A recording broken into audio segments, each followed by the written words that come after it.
Welcome to Zero Knowledge, a podcast where we explore the latest in blockchain technology and the decentralized web. The show is hosted by me, Anna. And me, Frederick.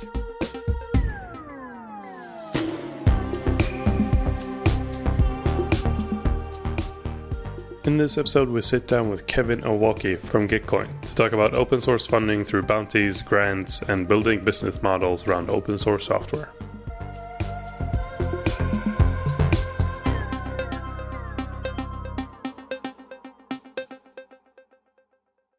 Before we start, we want to say thank you to this week's sponsor, Apograph. Apograph is a project that has built an extensive collection of open access research papers on cryptography, distributed computer systems, and blockchain. Their OA aggregation tool is designed specifically for cryptographers and blockchain developers. Thanks to an integration with the ORCID registry, contributors can develop and establish a professional profile based on their entire body of work, all on a single platform. So if you're a researcher who'd be interested in such a system, or if you're a learner who'd like to subscribe to get updates about a specific researcher's work, you may want to check out this system. For a look at what they're doing, check out apograph.io, or have a look in our show notes. We're going to share a link to their curated list of cryptocurrency course material. So thank you again, Apograph. And now, here's our interview with Kevin. So today we want to talk about funding, actually, and all sorts of different ways of funding open source technology, open source software development. And I think we have a great guest to talk about that with. Hi, Kevin. Hi, thanks for having me on. We're also here with Frederick. Hello. So, like Anna said, we're talking about funding. I'm curious, Kevin, why did you get involved in this space of like trying to get projects funding? Mm-hmm. What was it about this that made you think like this is what I want to work on and dig into? Yeah, that's a great question, and I love starting with why. So my name's Kevin Owocki. I'm an entrepreneur and software developer from Colorado, USA. And I have been doing entrepreneurship and tech stuff roughly for about 12 years. I got my start in startups. I left corporate America and moved across the country, broke my lease within the span of 10 days to get into startups. I was CTO at a Techstars startup company, which is an accelerator out here. I was 22 and really had no business being a CTO, but sort of dove head into the world of startups then, and I've just loved it and never left. But in the last 13 years, since I've been doing tech startups, everything that I've been built has been built on top of open source software. So if you go on GitHub, you're going to see that there's a ton of different repositories that allow you to use an open source web server or an open source database server, or I use Django for a lot of my projects. And all of this code is available for free, which I just think is really incredible. And there's been some studies. In 2008, there was a study that showed that open source software creates billions of dollars a year in economic value. I think the number was 400 billion. That's 10 years ago. This is before blockchain open source money existed. And it's just pretty incredible that open source is out there and for technologists like us to draw on to get our projects off on a running start instead of having to build a web server whenever we want to build a web company. And I think that a lot of the younger generation, and I work with a lot of people who are in their 20s, and they sort of take this for granted. I was around in the 90s when Microsoft was dominant and you had to pay a licensing fee for a web server, and it didn't have to be this way. And I think we're really lucky to have open source software. And so I think that open source provides a lot of value for the world, but I don't think that people who contribute to open source are fairly compensated for the value that they're creating in the world. So there's a lot of value creation and value capture. And GetCoin was started we've made this wild bet on blockchain being the tool that we can use to solve this problem. So if we have programmable money and we value open source software, then we can maybe program our values into our money, and we can compensate people who are working on open source software. And that's sort of what GetCoin is. It's a double-sided market that allows you to connects funders to coders. And we have a mechanism that connects them in different ways to create productive economic output between those two parties. And we think that blockchain is a game changer for open source sustainability, because for the first time in the world, all the money that's going to the financial system that used to go to some back office on Wall Street is now going to open source software. And I just think that's an incredible opportunity to grow and sustain open source. And that's why our mission is to grow and sustain open source. Before we jump into GetCoin specifically, I kind of want to talk about just what exists now. Like, what is out there? What was there before in terms of funding for open source software development? I think the drawing from the prior art that's existed in the sustain open source community is a really valuable thing. And I'm a member of the Sustain OSS community, which is a community that meets every year to talk about open source sustainability initiatives. And I'm a big fan of Nadia Eghbal's work in funding open source software. So she wrote this seminal paper called Roads and Bridges, the Unseen Labor Behind Our Digital Infrastructure. And it's this paper that sort of compares open source software to roads and bridges, the physical infrastructure that we rely upon.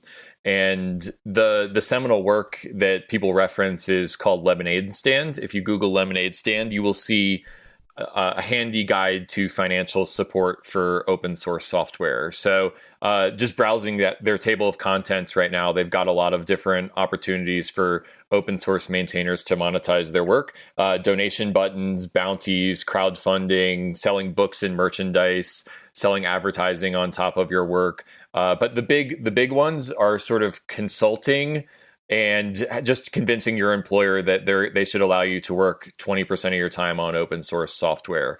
So the problem with those two options is that you don't spend a ton of your time on open source software. At max, you're spending 20% of your time on open source and 80% on whatever profit-driven venture that you're working on because of the funding. They also have like no exponential reward possibility. So typically when you create software in a company, you have the potential to earn disproportionate to the effort that you put into it. I mean, perfect example is like how many companies have profited off of OpenSSL. Right. But, the developers of it get no money. And so if you're consulting to make, a living, then you can actually make that the real upside of writing that piece of software. Yeah.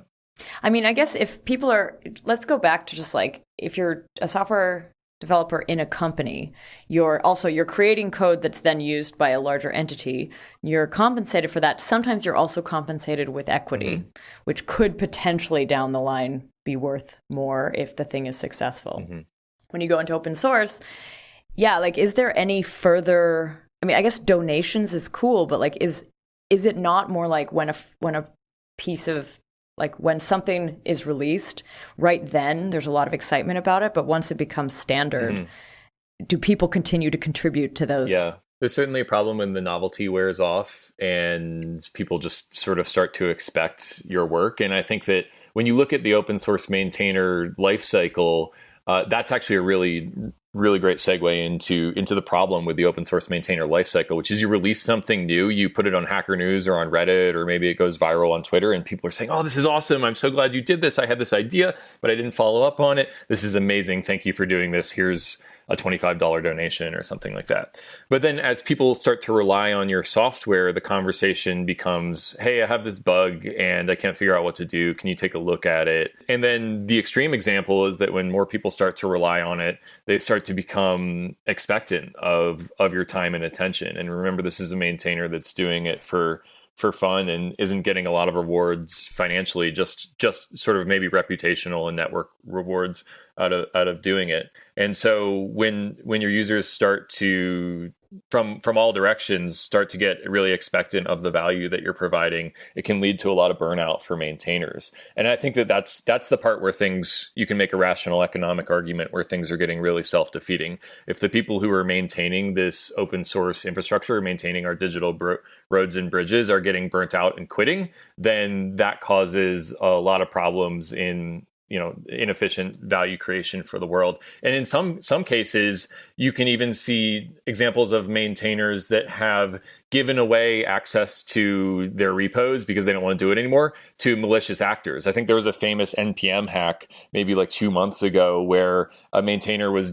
just kind of over it with their project. And so someone came along and was like, hey, I'd like to maintain this. And it turned out that was a social engineering attack to inject malware into their NPM repo. Wow. And I forget how much Bitcoin they stole by doing that, but it was just a really ingenious attack vector that you hadn't heard of. But it's because the maintainer got burnt out. I've also seen like really extreme cases of this where like in the Rails community, for instance, there's this sense of entitlement that comes with, there's someone that has built a large company on this piece of software and now has certain expectations of it. And they come to the core team and say, you fucked up my business. You have this bug. You need to fix this ASAP. Yeah.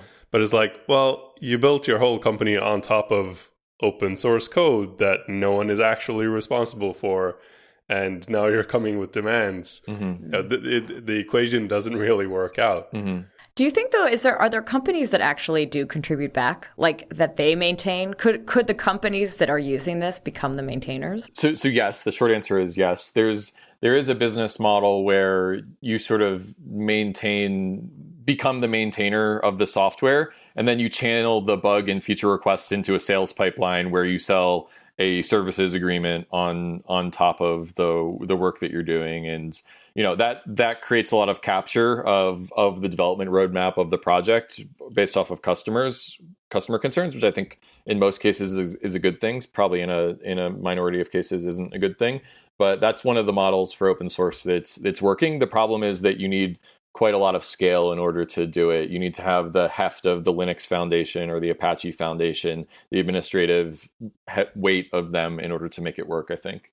Something that I've always been curious about just in general in this is also like, when companies become the maintainers, do they close source part of this? Like, is that actually part of the open source work? Some of them, like, I guess you mentioned a couple where they remain committed to open source, right. But are people worried about like just the companies taking it over? Yeah, I think that, so there's this model called Open Core, which my understanding is that you release sort of 70% or 80% of the functionality open source, and then you have these modules that are closed sourced on top of it that you can use to create an upsell. And it's kind of like the freemium model, and I think that that's working in a lot of cases in the legacy open source. But again, you have to have the administrative. You have to achieve a scale where you have the administrative, you can maintain a sales team and a pipeline and all that kind of stuff to make it work. For the mom and pop developer, it's not really much of an option. Like part of what you're talking about is also a licensing issue, not so much as an open source or funding issue. I mean, the reason people go with GPL is to prevent exactly that, of a company, larger company than you, gaining interest in it, taking it and making it closed source, and therefore profiting off of it separately from what you're doing. GPL can prevent that to a certain extent, and when people Apache 2, there have been cases of large companies like Google usurping a project and sort of going, this is ours now. We're going to do better job at maintaining it or developing it than the original author, and so the original authors get no credit. This is universally considered a dick move. Yeah, that actually is a good segue into, I wanted to talk briefly about cloud providers, because it's one of the most controversial areas of open source sustainability right now. So imagine you build some amazing database and you open source it to the world, and you're starting to build a business model around that open core consulting service. If AWS or DigitalOcean or any of these other companies pick it up as something that they're going to offer for free in an EC2 instance or as a managed service, then they're going to be the ones who are using the most of that software, and they're not going to pay and give back. So there's a lot of controversy about what cloud providers are doing right now with respect to open source and how much they leverage it for their business models, but don't give back. Now I think what would be really great to do is talk about how blockchain and sort of this idea of open source in blockchain opened up a whole, almost like a category of new ways of funding. What were the original ideas when sort of value-bearing blockchain technology came out in an open source way? Like, what were the ideas of how this could actually fund people? Yeah, I've been calling it the design space of open source meets blockchain, and I think that there's abstract reasons why this time it's different in open source meets blockchain, and there's more tangible reasons. The abstract reasons are well, we value open source software and we now have programmable money and we can maybe program our values into our money. So maybe we can create a system that sustains open source. That's kind of like a professorial sort of version of why it's different. The real reason, like the tangible reason that it's different, is that we have billions of dollars in market cap in these blockchain ecosystems that are all competing against each other. And in order to improve their protocols, they need to recruit developers to work on their protocols. And so you have billions of dollars that's floating around looking for developers.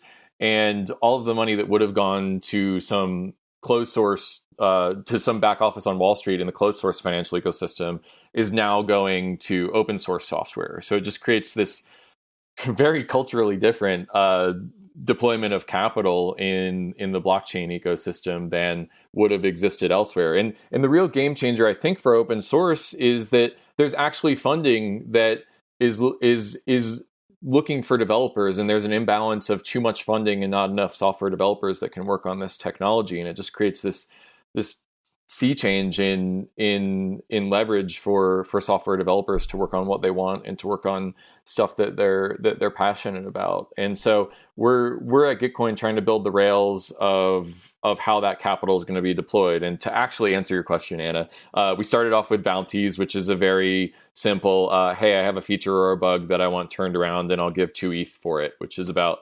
$350 at time of recording. And we've seen that the hourly rates on GetCoin are between $20 and $60 per hour. So, if you're someone who has capital to deploy and you're looking to recruit a software developer, putting a bounty up on GetCoin is a great way to do it. I think that the Aetherium Foundation has done a really great job of giving out grants to people who are doing good stuff in the ecosystem. And that's another way to deploy capital to the ecosystem, to give out. I think that their grants range from $25K all the way up to like $5 million, depending on how core whatever you're doing in the ecosystem is. And I think that that's a really interesting trend that we've seen, and I hope that they'll speed it up, and I hope that they'll continue deploying capital. But like grants are not new. Grants also would have existed before in all sorts of places. Sure. And I know that even in the open source community, I believe that like you could get, from what I think in our interview with Liz, we talked a little bit about this, like the government could give out grants for certain kinds of development projects. The trouble with grants, and I think we all are aware of it, is that they tend to be one-offs with milestones, but no sense of continual funding. And so it's like, cool, you build the castle or whatever, but then who takes care of it? All of those problems kind of come up again. Grants have existed in the old ecosystem. I think that what's different in the blockchain space is that there's too much capital chasing too few developers in the blockchain ecosystem. So grants that the Aetherium Foundation are doing, I think that they've deployed something like $15 million into the space, and I think that that's a really good thing. I would like to see them move to a more recurring model. I'm actually on the working group for EIP 1337, which is a subscription standard on the blockchain. And so basically you sign a transaction once, and then you can debit a certain amount of DAI or any token from a wallet every month. So sign once, and then you can cancel the subscription using the standard also. So I would love to see the Ethereum Foundation move towards monthly stipends for software developers as opposed to one-time capital deployments. And that's certainly a tool that we have available to us as well. Do you think that a lot of the ideas around this, though, are kind of based on the idea that the tokens will continue to go up in value? You have this almost mythology now of like the early miners, the early developers, like getting in early, building the stuff up, and now, definitely reaping the benefits of it. Yeah. When we talk about a lot of that stuff, like you're assuming, especially if you're paying in the token, that this would continue to be value bearing and continue to go up. Yeah, I mean, I think that it's certainly a double-edged sword. When the bull market was happening, I remember people were really happy to work on bounties that were 1 ETH and they were worth twice as much in fiat currency by the time it was paid out. But it doesn't work. The sentiment is exactly the opposite in a bear market. And I think that stablecoins are a really good innovation. They're going to be a really important innovation because you don't have to rely on any speculation. You can just kind of focus on creating value, and the value that you're paid will be stable. So I think the ERC20 is a standard that wraps a lot of different value capture models into it, and that can be a stable coin or it can be a highly speculative asset. But we've seen a real shift towards DAI as the market has been super volatile. So, I mean, yeah, grants are good, but kind of one-off, have their own problems. I think bounties have their problems in like how they're distributed, getting people interested. There's a bunch of other questions about like how much should a bounty be, and you know, what's the onboarding process for starting to work for bounties, etc. Like, how do we solve this, and what are the goals first and foremost? Like, are the goals to get value capture for the open source project? So let's say my project creates $1 million in values in 10 different companies. Should I have a percentage of that value, or should I be paid for my time? Or like, what are the goals that we're trying to achieve? Yeah, I think it's good to start with goal setting early in the conversation, because we sort of defined this design space of open source and blockchain, and what are the goals of funding public goods or funding software development inside of that design space. I think that for the Ethereum community, which is, you know, if that's the community that I would consider myself to be a part of, and I think that the goal is to bring developers in the space and keep them in the space. And even better if they're working on public goods instead of some shitcoin. Forgive my language. And so, you know, for the Ethereum community, I think that developers are a leading indicator of a protocol that's maturing in an ecosystem that's going to actually hit the mainstream, or let's call it at least the late majority, or I'm not sure exactly where we are on the Gartner curve, but let's call it the late majority. We want to bring more people into the space. We want more people to hold ETH, and you interact with things in the ecosystem. And the way that you do that is by improving the base layer protocol, improving the infrastructure, and then building an application layer on top of it that allows people to experiment with the Internet of Money, to find the breakout application. And so I think that the goal from the Ethereum Foundation's perspective, I don't work for the Ethereum Foundation, so I don't really speak for them, but for the Ethereum community, is to bring more developers in and to keep them self-sufficient and working on the Ethereum protocol. Now, from the developer's perspective, I think the goal is to work on something that compensates well, that has a positive impact on the world or on your own network, and then something that aligns with your values. And so I think that there's a couple different actors in the ecosystem. There's people who are looking out for the value of the protocol, and they should want to recruit and maintain developers into their protocol.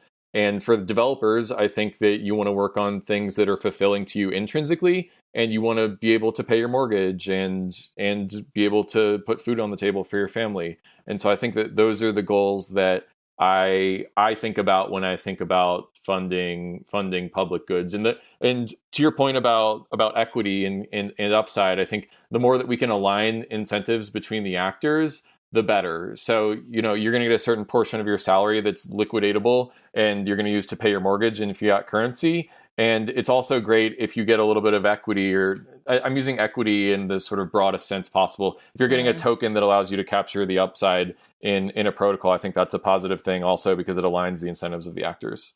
I used to work in music a really long time ago, and there were grants in music too. And I'm from Canada, and there was like music grants, and there was what you'd often see though is you'd see people make a trade-off. Like, I'm going to do what I love with high risk, good chance I will not have any reward and like nothing in the future, or I will take a safe route and have like a side job. Yeah.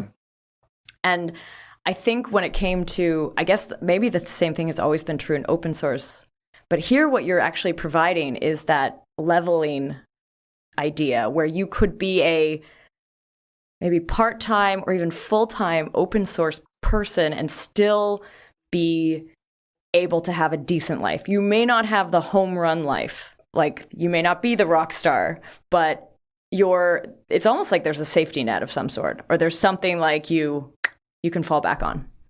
Random metaphor. No, here, I mean, I think it's a good metaphor. And the way I would restate what you said is that there's almost an arbitrage between working on stuff that you're passionate about and something that compensates well. So there's like, you have to make a choice, right? And what Gitcoin's trying to do is close the spread in that arbitrage market between doing stuff that you care about and doing stuff that compensates well, so that the majority of developers in the space can do both of those things. And the reason why we're enabled to do that is that there's actually too much money chasing too few developers. And I don't know if those conditions will continue forever, probably not. But at least for right now, there's a lot of people who are able to work on something they're passionate about that has an impact that compensates well. And I think that's good for all actors in the ecosystem. That's in itself, like you said, is a double-edged sword. I'm curious on how you think of like Gitcoin, like if you're trying to address just blockchain projects and protocol development or open source software in general. Mm-hmm. In protocol development, what I've seen happen a lot, and like why, I've stated this publicly before, I believe there are about 10 people who completely understand the Ethereum protocol. That's it. There are 10 developers in the world who are maintaining Ethereum. Mm-hmm. That's not much for a network worth many billions of dollars. Mm-hmm. And the problem is that it's so much easier to make a significant, like millions of dollars by having an ICO mm-hmm. than it is to go into protocol development where you might be able to get a salary. Like there's that problem of like, there's a lot of people who are willing to put money towards something that they can get an exponential return on, mm-hmm.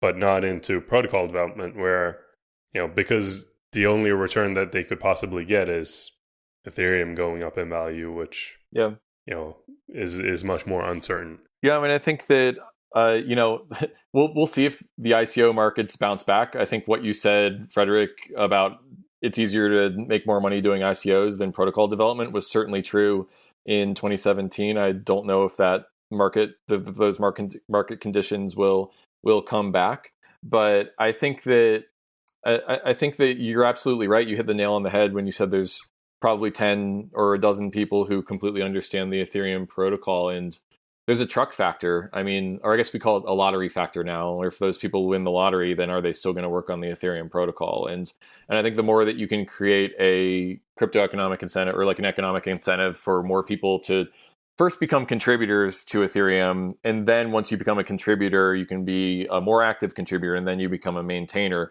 You got to create that flow of developers that are going towards becoming protocol developers. And I think that there's some actual numbers I can put to this right now. So ETH1X was just Parity and Geth working on Ethereum 1. And I think now Pegasus, which is funded by Consensus, is now starting to mine a few blocks in Ethereum 1.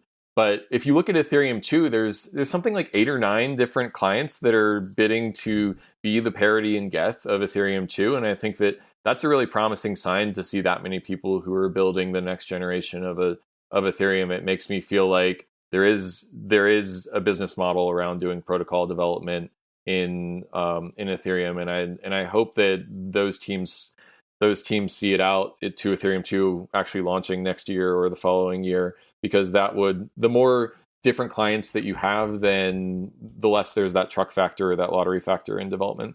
I think that's true, but I guess like even going to that idea of like, so the 8-9 teams building these clients. Mm-hmm.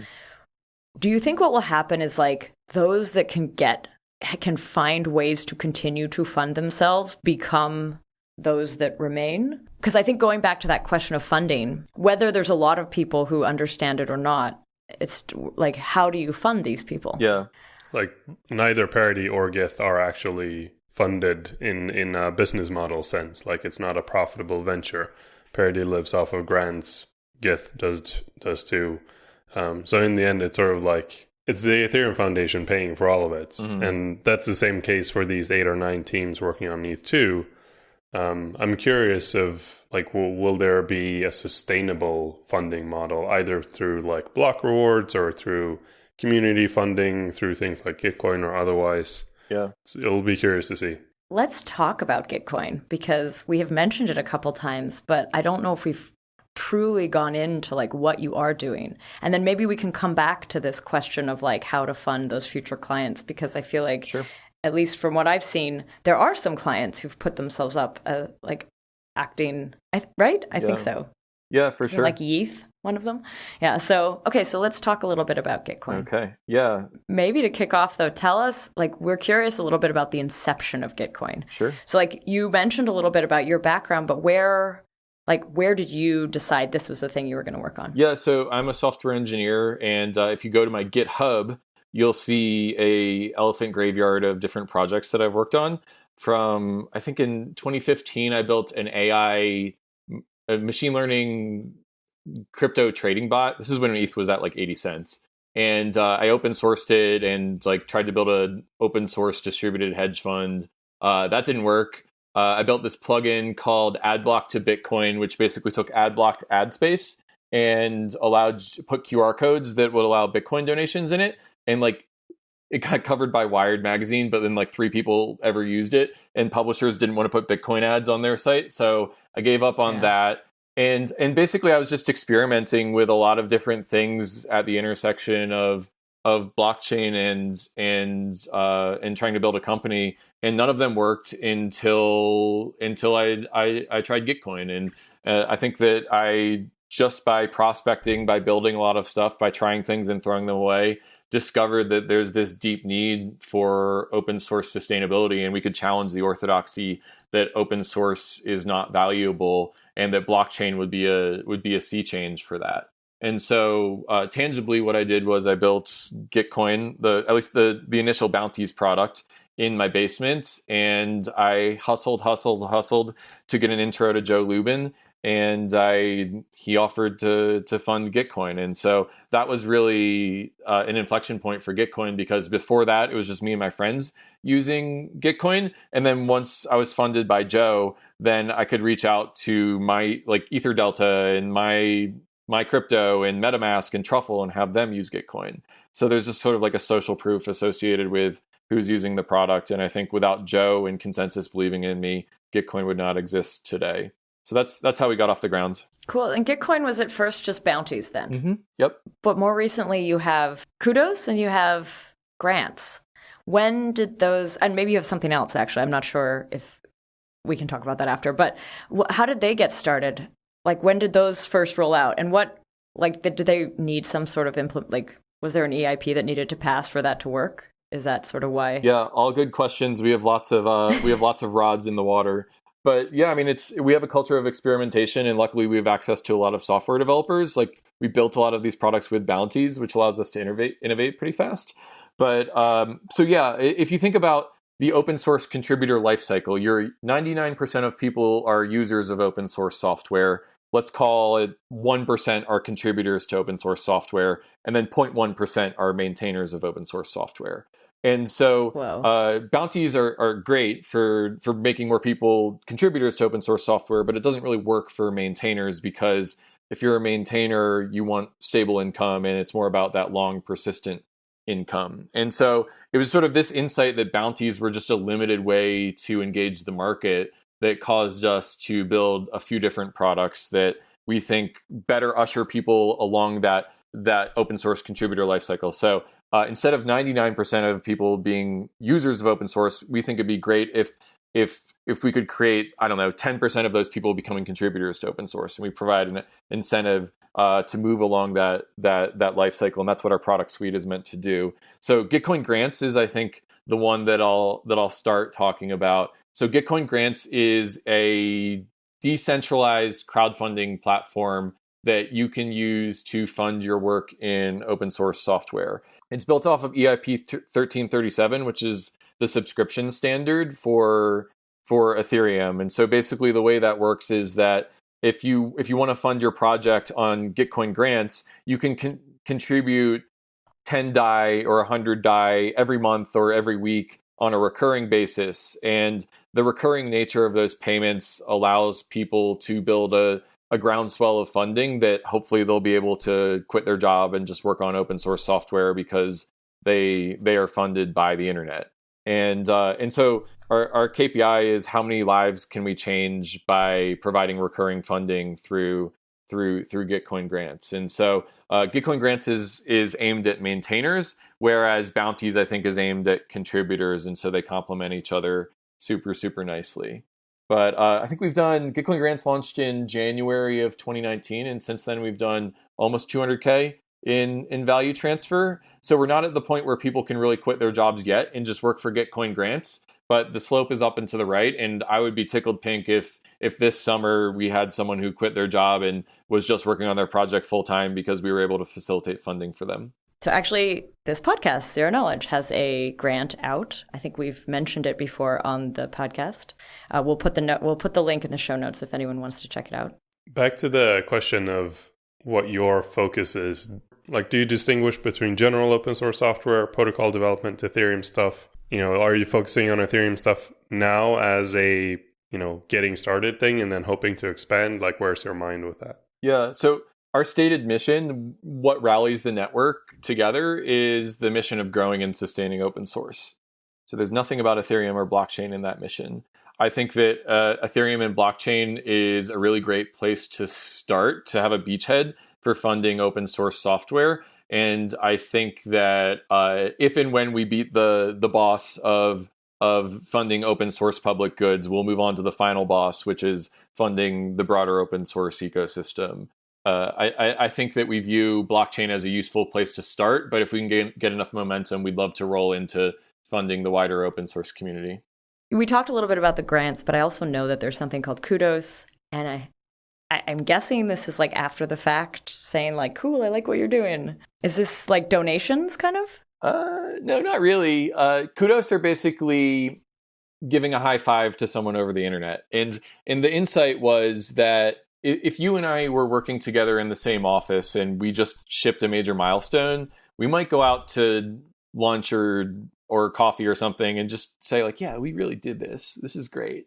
And GitCoin is sort of, we're trying to build this substrate for software development to happen in the 21st century around the orthodoxy of remote work. And I just really miss the sort of like intrinsic kinship that I feel with my coworkers when you're just paying them ETH to work for you or with you, and B, it's across the internet. And so Kudos basically takes ERC 721, the non-fungible token standard on Ethereum, and allows you to show appreciation for another network member with a beautiful piece of artwork that represents something really great about them. So, I could send y'all a kudos for asking great questions after this, and you could display it on your GitCoin profile to signal to other members of the network that you ask great questions, and therefore they should work with you if they want to work with someone who asks great questions. And also, it bootstraps reputation on the platform. So it was just sort of an interesting augment to bounties and to grants and also an excuse to play with the ERC 721, which is, I think CryptoKitties kind of blew up that standard, and we just wanted to make a play there. And but I'm really excited. We sort of stumbled onto emergent reputation on Web3, and I'm super passionate about giving people control of their data in a self-sovereign way. I think the number is that LinkedIn makes $30 per year off of just having your resume hosted on LinkedIn, and there's no reason that you shouldn't self-sovereign own your professional resume and be able to carry it from site to site. And so Kudos is sort of, we think it might go in that direction, but for now it's just a fun shiny object that you can send to another contributor. Building Gitcoin, what are some of the challenges, both like from a business perspective, getting people involved, but I'm also super curious to hear technically what's it like building this platform, which is more or less a dApp on top of Ethereum. Yeah, it's fun and interesting. I'm super bullish on Ethereum, and I think that DeFi is really exciting, but I think that it follows that if you're working on the new protocol for money, then there's going to be lots of things that are going to be built off of that, and not just speculative apps.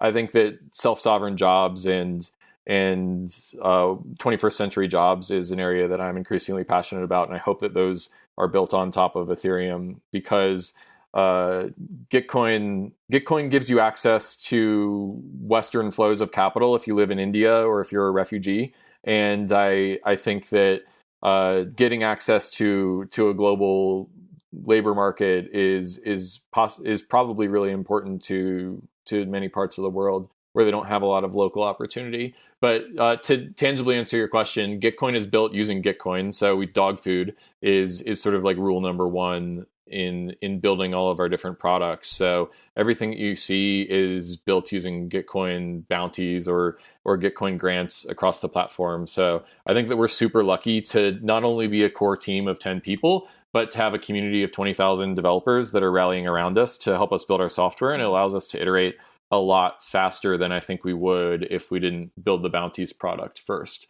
Now, that's not without its challenges, because people come from all over the world and there's a language barrier, and sometimes they're in a completely different time zone as you. Sometimes they don't read your documentation, and so there can be bugs introduced or a lot of back and forth on code review.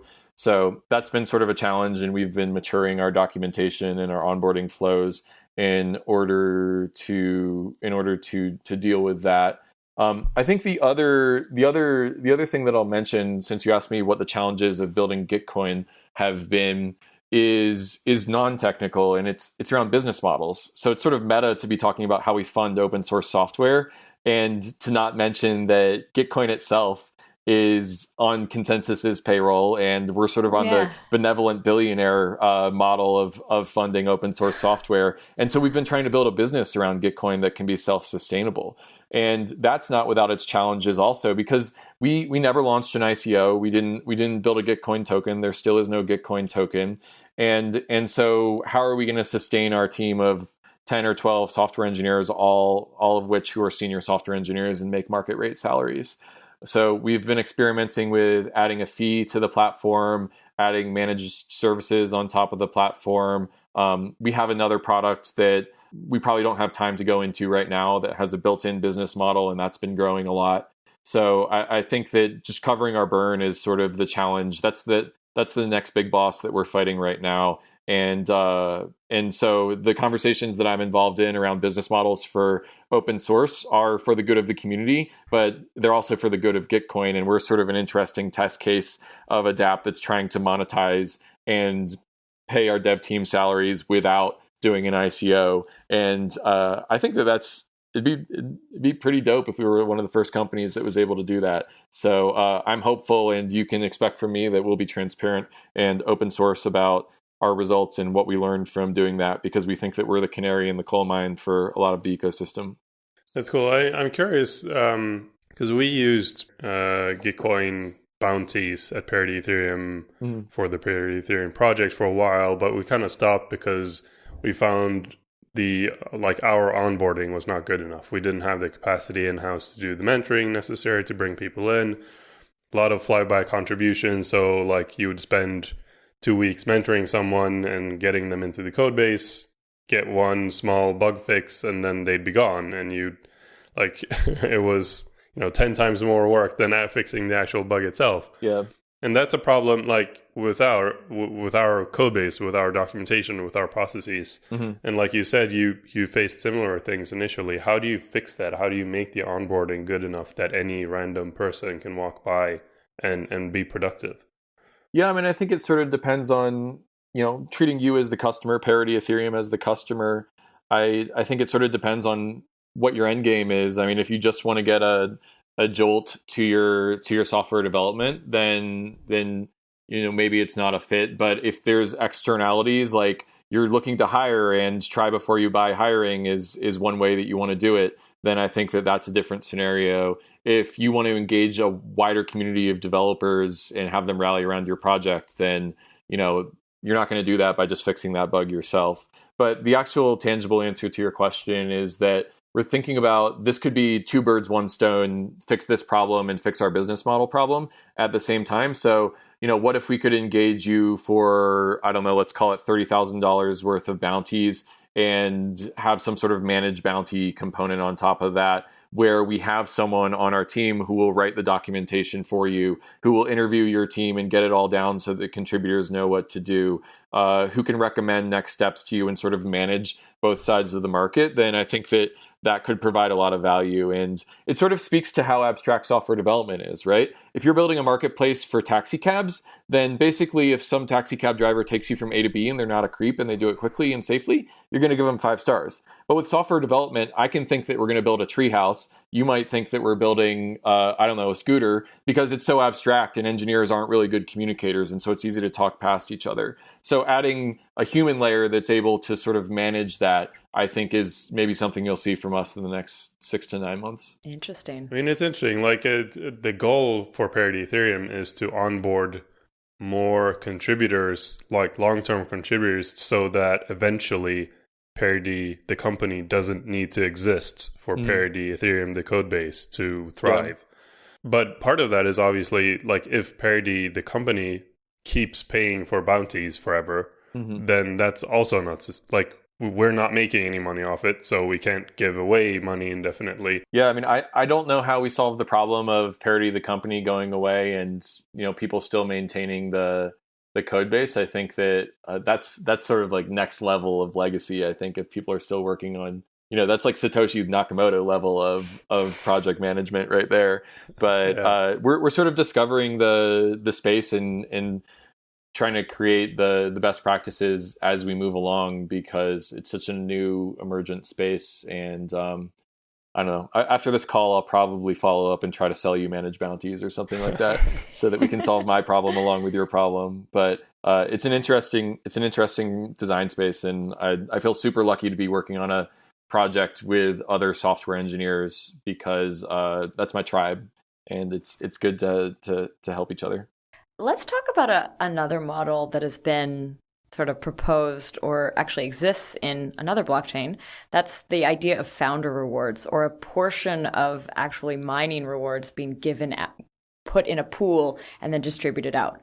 In the case of Zcash, they call it founder rewards, I think. And that's something that was built into the protocol from the beginning. So they had this built-in pool of funds that could be distributed out to the founders, and that was then distributed out, as I understand it, to employees. And so that's actually paying for client development at the electric coin company. And it's really interesting. It might be unique. I don't know. Maybe you know some other blockchains that are doing something like that. The reason I want to bring it up is I know that recently there was a proposal to do something similar in the Aetherium community, and I think you were calling it block rewards, right? I didn't follow much of it. I heard it got heated, and I wondered what you thought about it, because you've been in that conversation, right? Yeah, I actually submitted EIP 1789, so I'm like patient zero for block reward funding. Cool. But yeah, so yeah, I mean, block reward funding is basically a proposal to every block in Ethereum. You have miners that are doing work in order to secure the network. And that work is verifiable and provable. And we pay miners 2 ETH per block, I think is the exact amount as of May 2019. And that's their reward for securing the network, for making sure that there's no double spends and other security features of the Ethereum network. And so the idea behind block reward funding is, what if instead of just paying the miners for securing the network, we also pay developers who are building the software that the miners run to secure the network? And so let's call it 0.2 ETH. So miners make 2 ETH, and let's say developers make 2 ETH or 0.2 ETH. Then you could basically fund Ethereum's development, both ETH1x and ETH2x, consistently, continuously. We talked about the problems with grants being a one-time contribution. You would have enough funding that you could bring to ETH1x and ETH2, where they don't have to rely on grants. They just have a steady stream of funding. And so I submitted EIP 1789, which is basically a proposal to create stable funding for open source maintainers.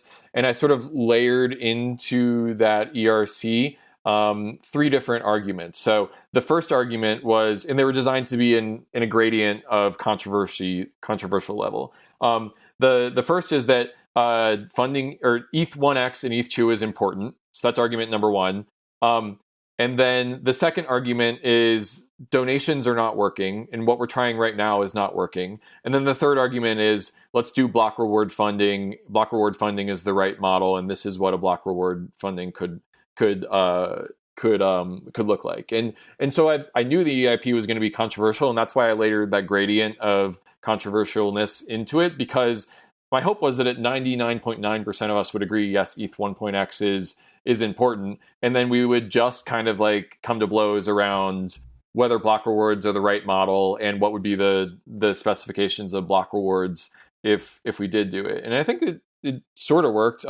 It created a lot of divisive chatter in the community about how to do it and when to do it. And I think that like 3 days after I submitted EIP 1789, Vitalik sent out a tweet about how, what if instead of doing block rewards funding, we just as a community, agree to have a standard that every transaction on the network has an extra 1 gig away fee that will go to either the wallet that sent the transaction or the client that developed the software that the miner is using to confirm the transaction. And we could fund $2 million per year of open source software just using this community standard.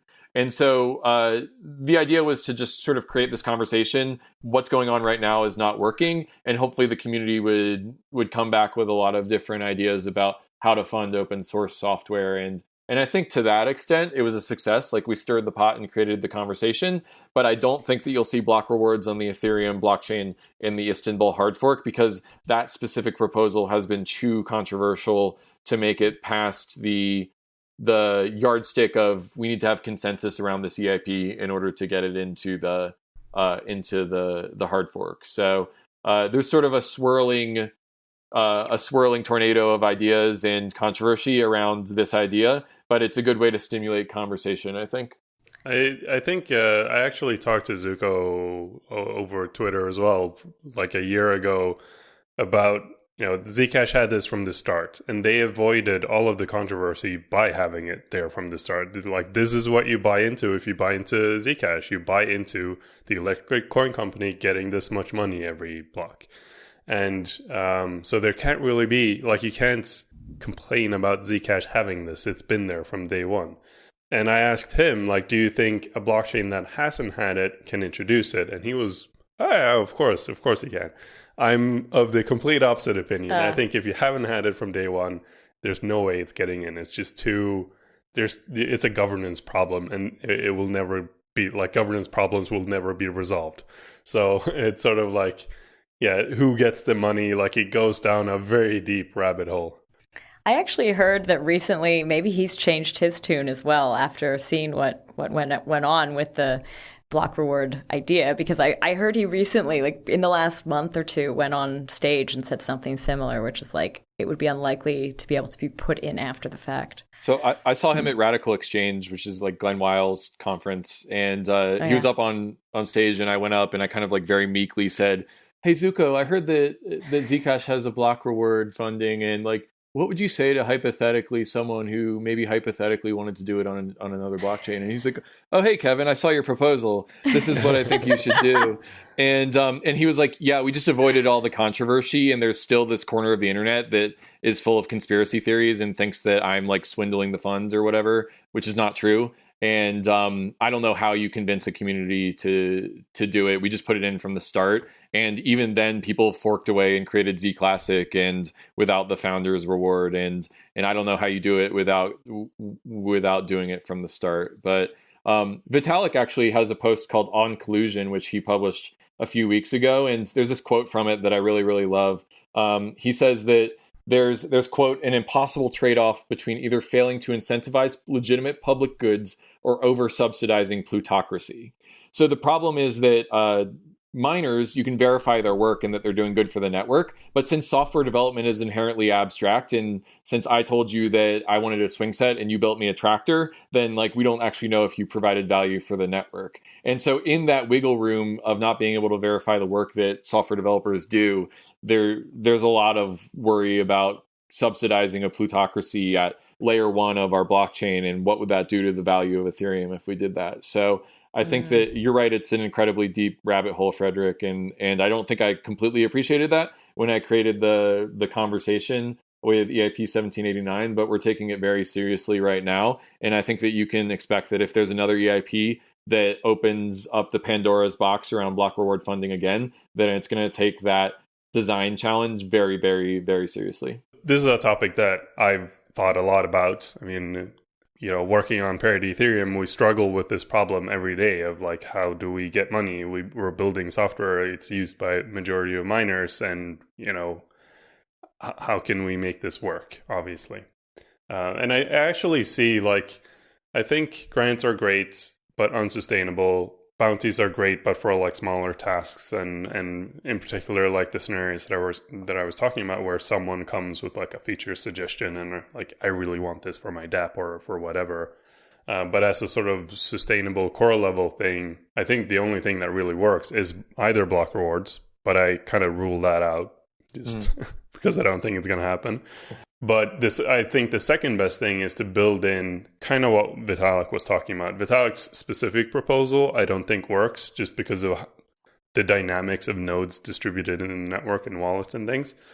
But I do see a couple of models that could work. Like, if you're writing a node for miners, you could just say that I will take a portion of your block rewards. And if the portion is small enough, the miner probably doesn't notice. Like you said, if the reward is 2 ETH, I think 0.2 ETH is way too much, but 0.02 ETH might be enough that they'd be willing to give it away.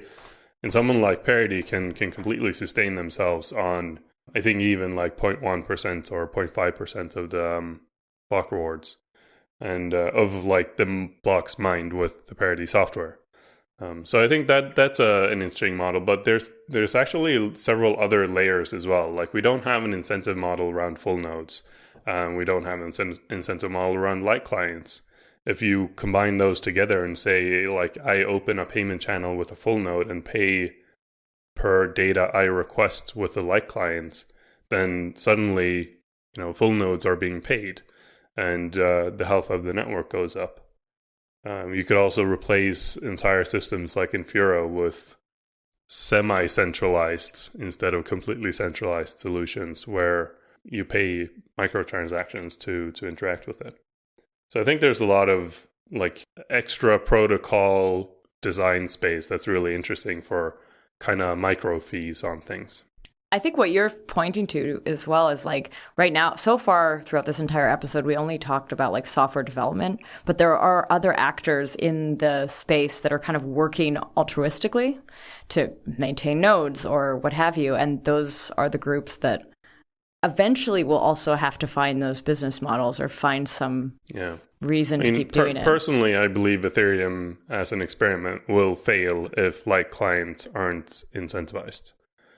Because it just doesn't work without people being able to reliably use light clients. I just think that this design space is so interesting because now we have programmable money, and we can program our values into our money. It kind of comes back to that. We can. I hope that we find a sustainable model, and I think the stakes are super high because the sustainability of Ethereum itself and blockchain ecosystems over the decade-long time horizon probably depends on these questions and what comes out of this design space, and grants are only going to carry us for so long.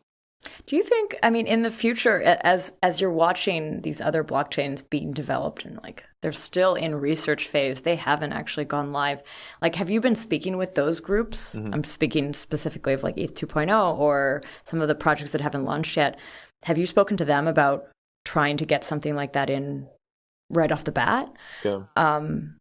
Like, is that something that you're thinking about nowadays? Yeah. There's so many blockchains out there, and it's hard to even follow Ethereum because there's so much happening. But one project that I'm really excited about that I want to talk about is OSCoin, which stands for Open Source Coin. And basically the way that works is that they've got this algorithm called OS rank that they're going to use to figure out what are the most important projects in open source and to do block reward funding directly to them without having to do a governance layer on top of it.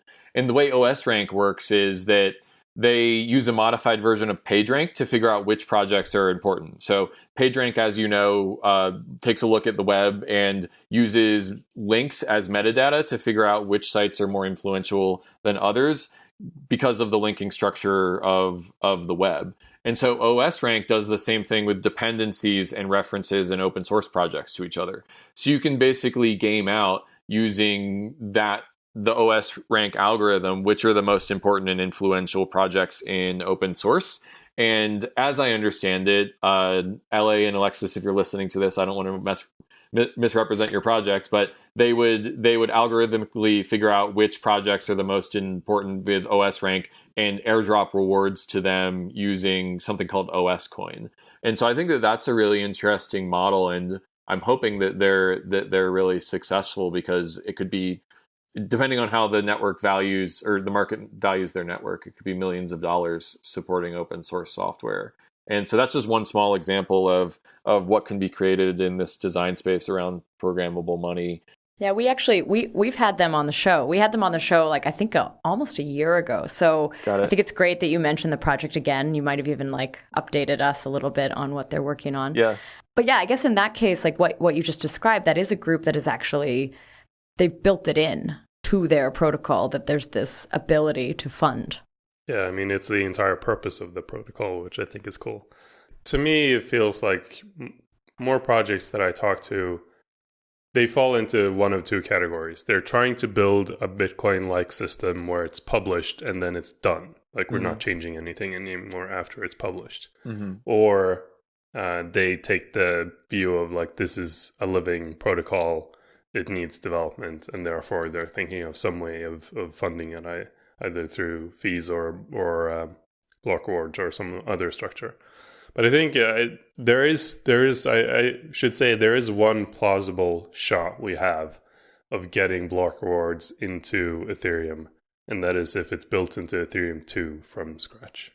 I think that's the one way we can get it in. I'm even loath to talk about that right now, because I know some conspiracy theorist is going to like see this and then at me on Twitter and be like, "You guys are you doing okay after the block reward conversation?" No, I'm doing well. I have less of a faith. So there's a signaling problem in the Ethereum community where the standard for getting an EIP into a hard fork is that there needs to be consensus. But does that mean a majority consensus? Does that mean a supermajority? Does that mean 99% consensus? And even then, we don't even have a signaling mechanism to, like, you can put a poll on Twitter or on Reddit, but is that representative of the community? And even if you try to do an on-chain governance poll, then they're going to get like 2% participation. And do they have consent of the governed? And so it just opens up this abstract debate space where you're not able to achieve consensus together because there's no signaling mechanism. And I was kind of tongue in cheek saying that, like, a lot of conspiracy theorists have come at me on Twitter the last few weeks and been like, "You're trying to ruin Ethereum and you're trying to like capture the funding for yourself." And I don't think any of those things are true, but there's no way for us as a community to get past those conversations. And so, I think the Ethereum 2 thing is an interesting idea, Frederick, to your point. I think it'd be interesting to create a fork of Ethereum, and this is just me spitballing. Please don't take this super seriously, whoever's listening to this. But like, what if, how Litecoin is sort of a testnet market for Bitcoin, and our thoughts about Litecoin aside for a second, what if there was a fork of Ethereum that had like 1/1000th of the network value, but it had block rewards funding as a means of testing out that it can actually be done? And what if the market decided that network had value in the same way that they've decided that Litecoin has value? I think that's sort of one of the ideas that the block reward funding group is sort of teasing out right now. And I think that that's actually a more plausible scenario than Ethereum 2.0 having block rewards funding in it. But we don't have a signaling mechanism to know, so I guess you'll just have to take me on my word. Yeah. I mean, the interesting thing about Ethereum 2 is this whole governance aspect and who can do what, or signaling, or none of that has made it to Ethereum 2 yet. Like, Ethereum 2 is designed by a handful of people unilaterally. Like, there's no community input, there's nothing. So, we're in a clean design space. We can do what we want, kind of thing. That's true. And I do think that we have consensus as a community that we need more transaction throughput. We need more scalability in order to compete with the chains that just put more scalability but less decentralization at layer 1. So I think that we have consensus around that because it's just kind of a slam dunk case. I wonder if someone tried to put something controversial like block rewards funding into ETH2, how we would create consensus around that decision and whether it would sort of stick a stick in the spokes of Ethereum 2 if it happened. I do think that, one of the most valid arguments I've seen against block rewards funding is that Ethereum did an ICO back in 2015 or 2014, and we had consent to give inflation funding to the miners because it was included in the spec of the Ethereum ICO. And you don't have consent of the governed to do block reward funding because that wasn't part of the original spec. And so I think that argument might still apply to Ethereum 2.0. But then again, I think you have to take your ETH from Ethereum 1 and move it over to the Ethereum 2 chain.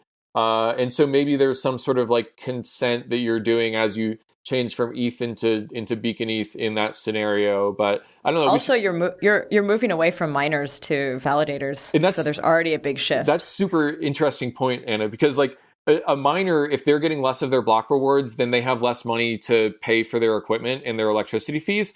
But a staker has not a lot of electricity fees and operational costs to run a mining node.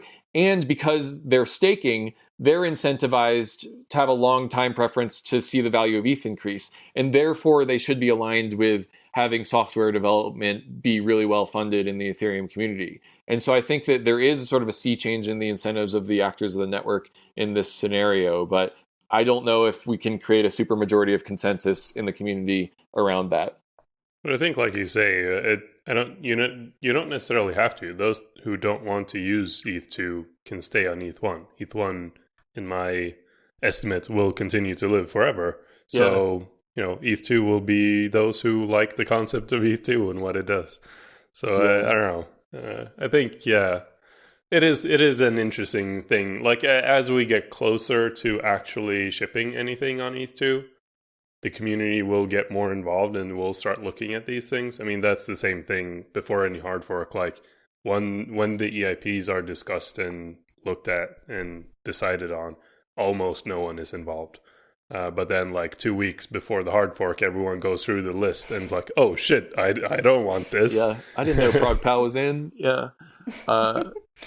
I have an idea. So I'm kind of going to switch a little bit, but like just before you mentioned this idea of signaling, and I want to just tell you the story of this project that I was involved with early on in its inception. I'm not super involved with it now, but it's called Telegraph. Maybe you know it. It's got a GetCoin grant. Yeah, James Hancock. Little right? shout out to Telegraph. But I think that it's kind of the perfect. I use it often as like the perfect example for. It's such a common good. It comes up so often. So many people want it. There's a team that built it. They built it with like a shoestring budget.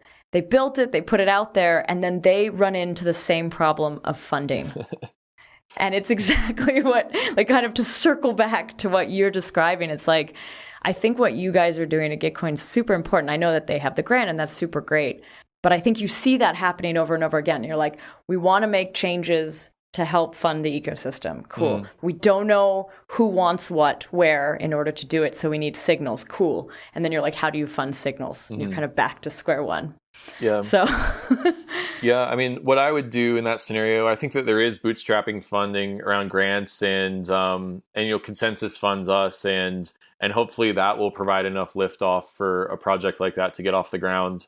I'm also a big fan of Telegraph. I want to see them successful. I think that their product works, but we just need better marketing and we need consensus in the community to use Telegraph to create consensus, which is another one of those chicken and the egg type things. Yeah.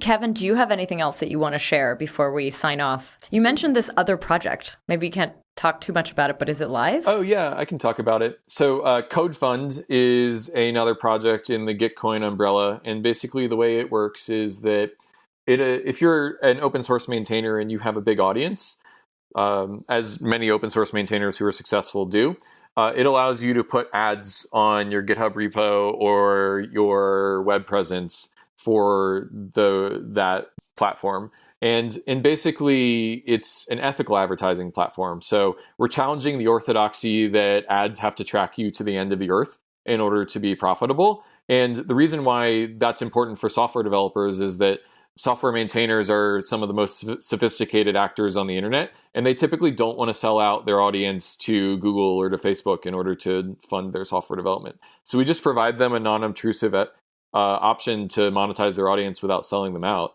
And CodeFund, we just did distributions yesterday and we're giving out like $25K per month to open source maintainers, which makes my heart a little bit of flutter whenever we do that every month, and are growing at a pretty rapid clip because the first orthodoxy that we challenged was that advertisements can't be ethical. The second orthodoxy is you shouldn't let blockchain projects advertise. So like Google and Facebook kind of clamp down on advertising for blockchain projects, and we've been trying to fill that space for people who want to get their projects in front of people and allow them to advertise whatever they're doing on in the blockchain space. And so those are the two orthodoxies that we've been challenging, and CodeFund's growing at a pretty rapid clip. It's like 20% per month right now. Knock on wood, hopefully it continues. But if you want a passive way to monetize your work in open source software, check out codefund.app. That's another project under the GetCoin umbrella.